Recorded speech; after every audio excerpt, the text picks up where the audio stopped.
সমুদ্রে ঘোরার সময় নৌকাসহ আস্ত মানুষ গিলে ফেলল এক তিমি।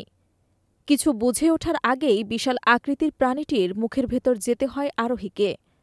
অবশ্য কয়েক মুহূর্তেই তাকে উগরে বের করে দেয় প্রাণীটি। বাবার সাথে সমুদ্রে ঘুরতে গিয়ে এই ভয়ঙ্কর অভিজ্ঞতার সম্মুখীন হয়েছেন ২৪ বছর বয়সী এক যুবক, নাম তার আদ্রিয়ান সিমানকাস। ভয়াবহ এই ঘটনাটি ধরা পড়েছে নৌকায় থাকা ক্যামেরায়, যা সোশ্যাল মিডিয়ায় রীতিমতো ভাইরাল।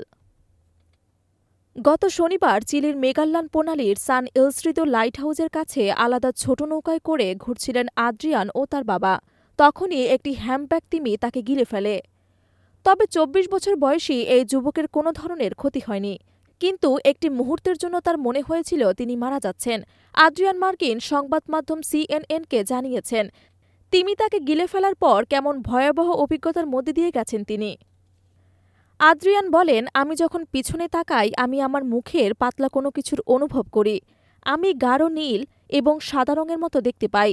ওই সময় পেছন থেকে কোনো কিছু এগিয়ে আসছিল এবং আমাকে ডুবিয়ে ফেলে। ওই মুহূর্তে আমার মনে হচ্ছিল আমার কিছু করার নেই, আমি মারা যাব। আমি বুঝতে পারছিলাম না এটি কি হচ্ছে আমার সাথে।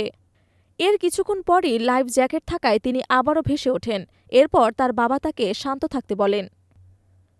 বন্যপ্রাণী বিজ্ঞানী ভানেসা পিরোত্তা বলেছেন, হ্যাম্পব্যাক তিমিটি হয়তো ওই সময় মাছ অথবা চিংড়ি খাচ্ছিল, আর তার নৌকাটি সেগুলোর মাঝে পড়ে যায়। তাকে আসলে তিমিটি গিলে খায়নি, তিনি মাঝে পড়ে যান। এই প্রাণীবিজ্ঞানী আরও বলেছেন, এই তিমি মানুষের আকারের কোনো কিছু স্বীকার করে না। মানুষকে গ্রাস করার সক্ষমতা তাদের নেই, কারণ তিমির খাদ্যনালী সরু এবং তাদের দাঁত নেই।